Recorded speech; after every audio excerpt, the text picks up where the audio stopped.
Hello friends, हमारे channel S के 9210 at the rest channel में आपका स्वागत है। आज जो एसएससी एमटीएस के लिए 50 वीवीआई क्वेश्चन करेंगे, जो कि बहुत इंपॉर्टेंट क्वेश्चन है एग्जाम की दृष्टि से। इसलिए वीडियो को शुरू से अंत तक जरूर देखिएगा। यदि चैनल पर नए आए हैं तो चैनल को लाइक एंड सब्सक्राइब जरूर कर ले, ताकि एसएससी एमटीएस के रिलेटेड कोई भी अपडेट जो है आप तक समय समय पर पहुंच सके। तो चलिए आज का प्रश्न जो है स्टार्ट करते हैं कि प्रधानमंत्री नरेंद्र मोदी ने भारत में नोटबंदी की घोषणा किस वर्ष की थी। प्रधानमंत्री नरेंद्र मोदी ने भारत में नोटबंदी की घोषणा जो है कब किया था? तो यह जो है 2016 में किया था। कब किया था? तो 2016 में किया था। भारत में जो कि 500 और 1000 नोट जो कि बंद हुआ था 2016 में। नोटों की विमुद्रीकरण के कारण, जैसे मीडिया में छोटे नोटों की बंद में मतलब इसको क्या रखा गया था? नोटबंदी कहा गया था। इसको जो है मीडिया के अनुसार जो है इसे नोटबंदी कहा गया था। और इसकी घोषणा 8 नवंबर 2016 को रात 8 बजे कब हुआ था? 8 नवंबर 2016 को रात 8 बजे जो है नरेंद्र मोदी के द्वारा 500 और 1000 रुपये को बंद किया गया था। ठीक है, अगला प्रश्न है 2 नंबर कि 1968 में भारत सरकार द्वारा प्रदत्त साहित्य अकादमी अध्यक्षता वृत्ति पाने वाला प्रथम व्यक्ति कौन थे? तो ये जो है एस राधा कृष्ण था। कौन था? तो यह जो एस राधा कृष्ण था। कौन था? एस राधा कृष्ण हो जाएगा। और ये जो राधा कृष्ण जो है ये भारत का प्रथम उपराष्ट्रपति रह चुका है और दूसरा राष्ट्रपति रह चुका है, ये भी याद रखिएगा। ठीक है, अगला प्रश्न है 3 नंबर। तो 3 नंबर प्रश्न क्या है कि निम्नलिखित में से कौन सा स्मारक जो खिलजी राजवंश द्वारा बनाया गया था? कौन सा स्मारक जो है खिलजी राजवंश द्वारा बनाया गया था? तो ये जो है अलाई दरवाजा को बनाया गया था। कौन सा बनाया गया था? तो ये जो अलाई दरवाजा को बनाया गया था। और इसका निर्माण जो है खिलजी वंश का दूसरा शासक अलाउद्दीन खिलजी ने किया था। कौन किया था? अलाउद्दीन खिलजी ने बनाया था। अगला प्रश्न है कि महानवमी डिब्बा का ऐतिहासिक महत्व निम्नलिखित में से किस राजवंश से जुड़ा है? किस राजवंश से जो है जुड़ा है? तो ये जो विजयनगर से जुड़ा हुआ है। किससे जुड़ा हुआ है? तो यह विजयनगर से जुड़ा हुआ है। तो 4 का सही आंसर ऑप्शन बी हो जाएगा, विजयनगर। अगला प्रश्न है 5 नंबर। तो चलिए 5 नंबर प्रश्न देखिए कि ड्यूटेरियम और ट्रिटेनियम निम्न है। ड्यूटेरियम और ट्रिटेनियम निम्न है। तो यह जो हाइड्रोजन के समस्थानिक है। क्या है? तो यह जो हाइड्रोजन का समस्थानिक है। तो 5 का सही आंसर हो जाएगा हाइड्रोजन के समस्थानिक।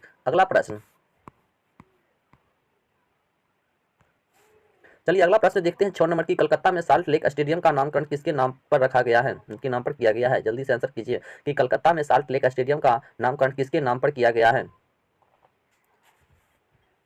तो यह जो है स्वामी विवेकानंद के नाम पर किया गया है। किसके नाम पर किया गया है? स्वामी विवेकानंद के नाम पर किया गया है। और यह भारत का दूसरा सबसे बड़ा स्टेडियम है। यह भारत का दूसरा सबसे बड़ा स्टेडियम है, जो कि एक फुटबॉल का स्टेडियम है। क्या है? जो कि एक फुटबॉल का स्टेडियम है।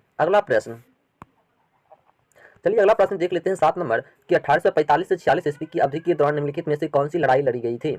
1845 से 46 ईस्वी की अवधि के दौरान निम्नलिखित में से जो है कौन सी लड़ाई लड़ी गई थी? तो यह जो है प्रथम अंगल और सिख युद्ध लड़ा गया था। प्रथम अंगल और सिख युद्ध लड़ा गया था, जो कि पंजाब में ब्रिटिश सेना और सिख राज्य के बीच जो है यह युद्ध लड़ा गया था। अगला प्रश्न है 8 नंबर कि निम्नलिखित में से कौन सा जहरीला पौधा नहीं है? निम्नलिखित में से कौन सा है जो जहरीला पौधा नहीं है? तो ड्रेसिना नहीं है। कौन नहीं है? तो ये जो है ड्रेसिना नहीं है। निम्नलिखित में से कौन सा जहरीला पौधा नहीं है? तो ड्रेसिना नहीं है। अगला प्रश्न है 9 नंबर की हसदेव और जोंक नदियां भारत के किस राज्य में पाई जाती है? हसदेव और जोंक नदियां भारत के किस राज्य में पाया जाता है? तो यह जो छत्तीसगढ़ राज्य में पाया जाता है। कहाँ पाया जाता है? यह जो छत्तीसगढ़ राज्य में पाया जाता है। अगला प्रश्न, चिल्का झील जो भारत की सबसे बड़ी खारे पानी की झील है किस राज्य में स्थित है? तो यह जो उड़ीसा राज्य में स्थित है। किस राज्य में स्थित है? तो यह उड़ीसा राज्य में स्थित है।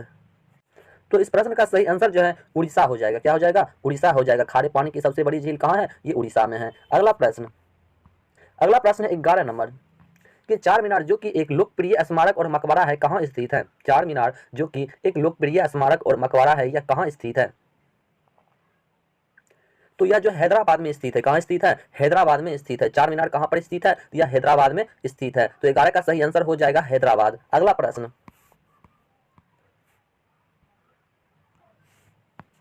12 निम्नलिखित में से किस आरंभिक भारतीय लेखक को बेपुर सुल्तान के नाम से जाना जाता है, जिन्होंने मलयालम भाषा में उपन्यास लिखा है? निम्नलिखित में से किस आरंभिक भारतीय लेखक को बेपुर सुल्तान के नाम से जाना जाता है, जिन्होंने मलयालम भाषा में उपन्यास लिखा है? तो ये बेकौम मोहम्मद बशीर को लिखा है। कौन लिखा है? बेकौम मोहम्मद बशीर। तो 12 का सही आंसर हो जाएगा बेकौम मोहम्मद बशीर। अगला प्रश्न है 13 नंबर कि सरदार वल्लभ भाई पटेल द्वारा निम्नलिखित में से किस आंदोलन का नेतृत्व किया गया था? सरदार वल्लभ भाई पटेल के द्वारा जो है निम्नलिखित में से किस आंदोलन का नेतृत्व किया गया था? तो ये बारडोली सत्याग्रह किया गया था। बारडोली सत्याग्रह किया गया था। सरदार वल्लभ भाई पटेल के द्वारा जो है बारडोली सत्याग्रह आंदोलन नेतृत्व में किया गया था। अगला प्रश्न, भारत की महिला क्रिकेटर स्मृति मंधाना किस राज्य की निवासी है? भारत की महिला क्रिकेटर जो कि स्मृति मंधाना जो है किस राज्य की निवासी है? तो यह जो है महाराष्ट्र राज्य की निवासी है। कहाँ का है? तो यह महाराष्ट्र का निवासी है। अगला प्रश्न, 15 नंबर की भारतीय बैंक आजकल अपनी जमा राशि का डैश प्रतिशत नकदी के रूप में रखते हैं। यह क्या है? नकदी अन जमाकर्ता को भुगतान करने के लिए रखी जाती है जो किसी भी दिन बैंक में से पैसा निकालने आ जा सकते हैं।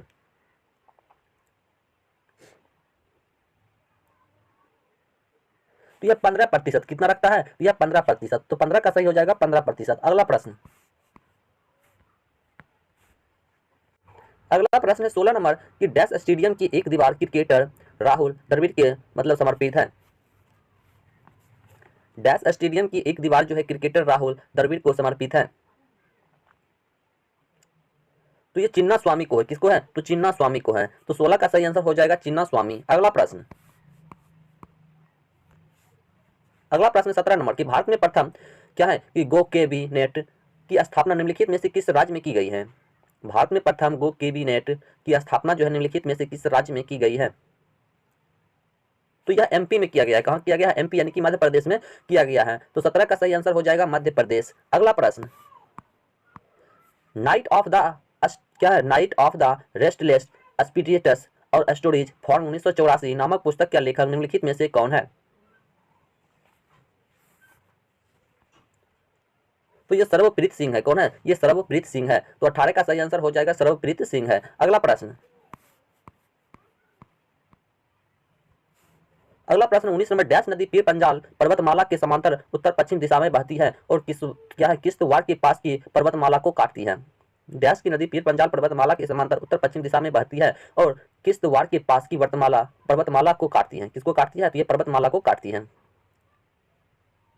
तो ये चेनाब नदी काटती है। कौन? चेनाब नदी हो जाएगा। कौन सा नदी हो जाएगा? तो ये चेनाब नदी हो जाएगा। तो 19 का सही आंसर हो जाएगा चेनाब नदी। अगला प्रश्न है 20 नंबर कि द रूल ब्रेकर्स नामक पुस्तक का लेखक कौन है? अगला प्रश्न है 20 नंबर कि द रूल ब्रेकर्स नामक पुस्तक का लेखक कौन है? द रूल ब्रेकर्स नामक पुस्तक का लेखक जो है कौन है? तो प्रीति सेनॉय है। कौन है? प्रीति सेनॉय है। तो 20 का सही आंसर हो जाएगा प्रीति सेनॉय। अगला प्रश्न है कि केंद्रीय प्रदूषण नियंत्रण बोर्ड का गठन डैश के तहत किया गया था? केंद्रीय प्रदूषण नियंत्रण बोर्ड का गठन जो है डैश के तहत किया गया था। तो यह जल प्रदूषण अधिनियम के 1974 के द्वारा किया गया था। तो 21 का सही आंसर हो जाएगा जल अधिनियम 1974। अगला प्रश्न, चलिए अगला प्रश्न है 22 नंबर, जल्दी से आंसर कीजिए कि निम्नलिखित में से किस राज्य में अबोर पहाड़ियां स्थित है? निम्नलिखित में से किस राज्य में अबोर पहाड़ियां जो है स्थित है? तो अबोर पहाड़ियों जो है ये अरुणाचल प्रदेश में स्थित है। कहाँ स्थित है? तो यह अरुणाचल प्रदेश में स्थित है। तो 22 का सही आंसर हो जाएगा अरुणाचल प्रदेश में जो कि अबोर पहाड़ियां स्थित है। अगला प्रश्न, चलिए अगला प्रश्न देखिए 23 नंबर की पीने के लिए शुद्ध और उपयुक्त जल को डैश के रूप में जाना जाता है?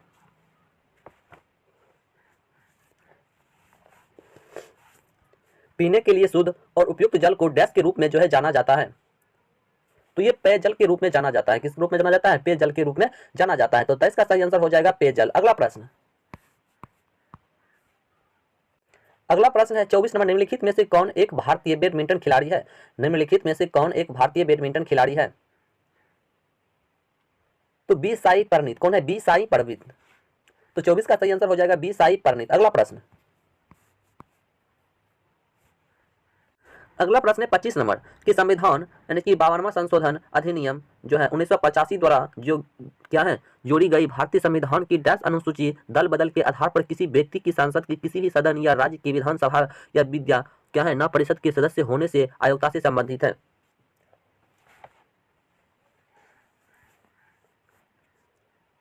25 का सही आंसर हो जाएगा ऑप्शन नंबर बी हो जाएगा 10वीं हो जाएगा। क्या हो जाएगा? 10वीं अनुसूची हो जाएगा। अगला प्रश्न, चलिए अगला प्रश्न कीजिए 26 नंबर कि निम्नलिखित में से कौन सा वनों की कटाई का परिणाम नहीं है? निम्नलिखित में से कौन सा वनों की कटाई का परिणाम नहीं है? निम्नलिखित में से कौन सा वनों की कटाई का परिणाम नहीं है? तो वायुमंडल में ऑक्सीजन के स्तर में वृद्धि, वायुमंडल में ऑक्सीजन के स्तर में वृद्धि नहीं है। अगला प्रश्न, चलिए अगला प्रश्न 27 नंबर कीजिए कि निम्नलिखित में से कौन सा कथन जो है सत्य है?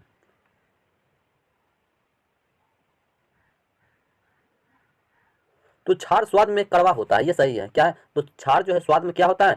कड़वा होता है, बाकी बात सब गलत है। अगला प्रश्न, अगला प्रश्न है 28 नंबर कि गणेश चतुर्थी का धार्मिक त्योहार विशेष रूप से निम्नलिखित में से किस राज्य से संबंधित है? गणेश चतुर्थी का धार्मिक त्योहार जो है विशेष रूप से निम्नलिखित में से किस राज्य से संबंधित है? तो ये महाराष्ट्र से संबंधित है। किस राज्य से संबंधित है? यह जो है महाराष्ट्र राज्य से संबंधित है। अगला प्रश्न,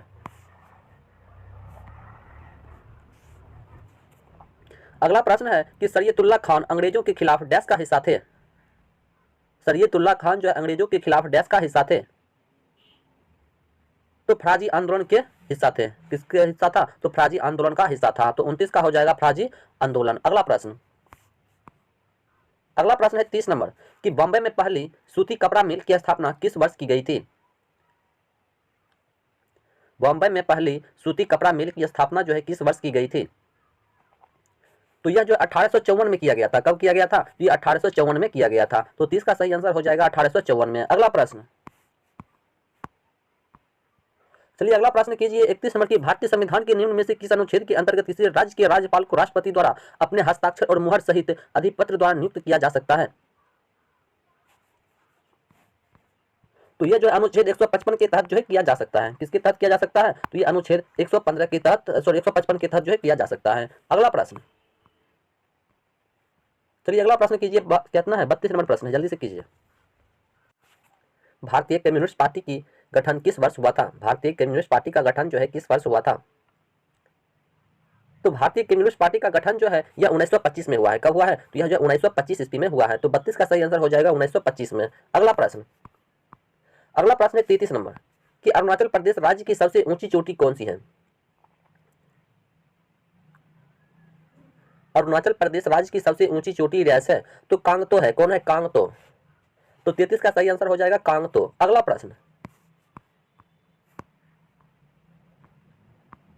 चलिए अगला प्रश्न कीजिए 34 नंबर निम्नलिखित में से कौन मतलब क्या है फारसी, अरबी और तुर्की के साथ ही साथ संस्कृत, हिंदी और राजस्थानी के प्रख्यात विद्वान थे? तो ये अब्दुल रहीम खान एवं खन्ना था। अब्दुल रहीम खान एवं खन्ना। ठीक है। अगला प्रश्न, चलिए अगला प्रश्न कीजिए 35 नंबर कि बाल गंगाधर तिलक द्वारा संपादित कौन सा समाचार पत्र ब्रिटिश शासन के सबसे कटु आलोचकों में से एक था?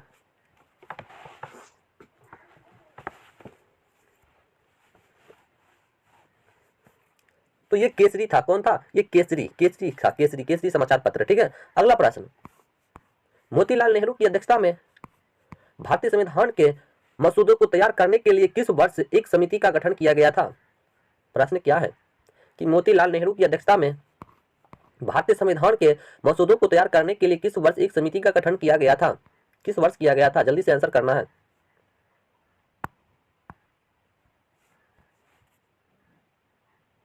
तो 1928 में। कब? 1928 में समिति का गठन किया गया था। कब किया गया था? 1928 में किया गया था। अगला प्रश्न,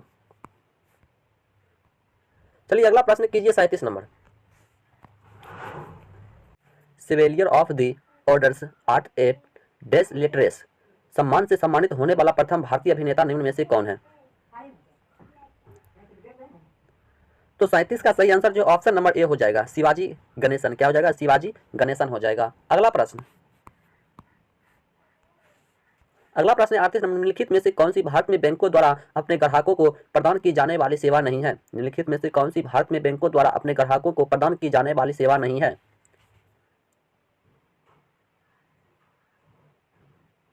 तो ये जो है URL नहीं है। कौन नहीं है? तो URL जो है नहीं है। तो 38 का सही आंसर हो जाएगा URL। अगला प्रश्न,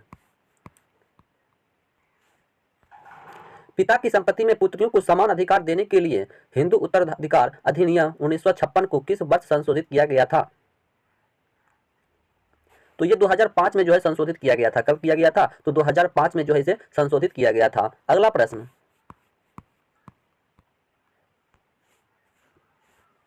अगला प्रश्न है 40 नंबर की। रॉबर्ट हुक ने 1665 में माइक्रोस्कोप से डैश का निरीक्षण करते हुए कोशिका की खोज की थी?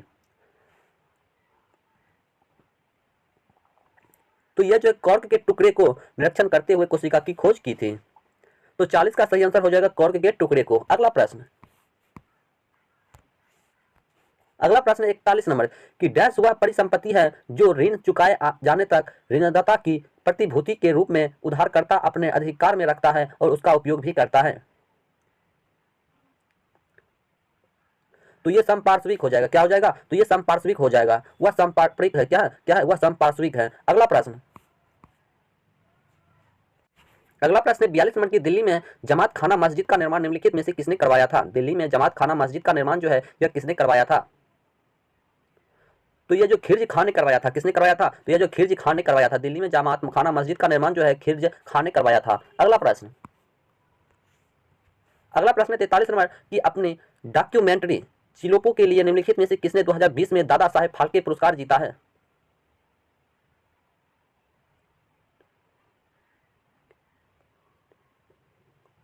तो ये जो है केजांग डे थोंगडोक ने जीता है।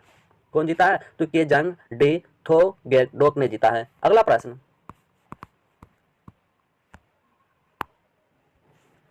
चलिए अगला प्रश्न कीजिए। निम्नलिखित में से कौन सा एक सांख्यिकी उपकरण है जो स्वास्थ्य, शिक्षा और आय के संबंध में किसी देश की क्या है समग्र उपलब्धि को मापता है? क्या करता है? उपलब्धि को मापता है। निम्नलिखित में से कौन सा एक सांख्यिकी उपकरण है जो स्वास्थ्य, शिक्षा और आय के संबंध में किसी देश की समग्र उपलब्धि को मापता है? तो ये मानव विकास सूचकांक है। क्या है? तो यह जो है मानव विकास सूचकांक है। यह मानव विकास सूचकांक जो है ना उपलब्धि को मापता है। अगला प्रश्न, अगला प्रश्न 45 नंबर की। एक कोशिकीय मीठे पानी के जीवों और अधिकांश पौधों की कोशिकाओं द्वारा जल ग्रहण करने के लिए निम्न से किस प्रक्रिया का उपयोग किया जाता है? तो ये प्रासरण का प्रयोग किया जाता है। किसका प्रयोग किया जाता है? तो ये जो प्रासरण का उपयोग किया जाता है। तो 45 का सही आंसर हो जाएगा प्रासरण। अगला प्रश्न, अगला प्रश्न 46 नंबर। कंधार के द्विभाषी सेल क्या है शिलालेख किन दो भाषाओं में लिखा गया है? कंधार के द्विभाषी सेल शिलालेख किन दो भाषाओं में लिखा गया है? तो यह ग्रीक और आर्मेइक में लिखा गया है। ठीक है। अगला प्रश्न, अगला प्रश्न 47 नंबर। निम्न में से किस वैज्ञानिक ने कोशिका में पाए जाने वाले द्रव पदार्थ के लिए प्रोटोराज्म शब्द का उपयोग किया है? तो ये पुरकुंजे ने किया। किसने किया है? ये पुरकुंजे ने किया है। अगला प्रश्न, भारत में साइमन कमीशन के आगमन से पूर्व निम्नलिखित में से कौन सी घटना घटी? भारत में साइमन कमीशन के आगमन से पूर्व निम्नलिखित में से कौन सी घटना घटी है? तो काकोरी षड्यंत्र घटा है। कौन घटा है? काकोरी षड्यंत्र। क्या हो जाएगा? काकोरी षड्यंत्र। अगला प्रश्न, अगला प्रश्न 49 नंबर कि निम्नलिखित में से किसने इंडिया विंस फ्रीडम नामक पुस्तक लिखी है जो भारत की स्वतंत्रता संग्राम के संबंध में उनकी आप बीती है? तो ये जो है मौलाना अब्दुल कलाम आजाद। कौन लिखा है? मौलाना अब्दुल कलाम आजाद ने लिखा है। तो 49 का सही आंसर हो जाएगा मौलाना अबुल कलाम आजाद। अगला प्रश्न जो कि लास्ट प्रश्न है, लास्ट प्रश्न है कि देवप्रयाग में भागीरथी डैश से मिलती है? देवप्रयाग में भागीरथी डैश से मिलती है? तो ये अलकनंदा से मिलती है। किससे मिलती है? तो ये अलकनंदा से मिलती है। तो यदि वीडियो अच्छा लगा हो तो चैनल को लाइक एंड सब्सक्राइब जरूर कर ले। जातक का पीडीएफ डाउनलोड करना चाहते हैं तो वीडियो के डिस्क्रिप्शन में पीडीएफ का लिंक दिया गया है, तो वहां से पीडीएफ डाउनलोड कर सकते हैं। यदि चाहते हैं कि इससे पिछले का वीडियो भी देखना तो वीडियो के डिस्क्रिप्शन में टेलीग्राम का लिंक दिया गया है, वहां से जुड़कर पिछले वीडियो को भी देख सकते हैं। तो मिलते हैं अगले वीडियो में, तब तक के लिए जय हिंद, जय भारत।